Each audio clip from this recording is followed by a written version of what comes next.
on a move that's slightly confusing that I have in Joy's duet with the Guardian.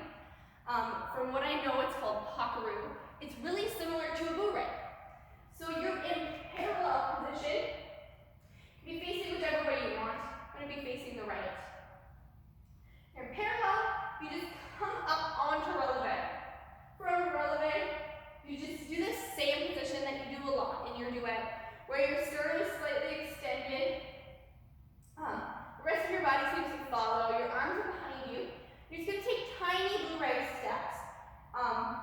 Just both of your legs moving forward here.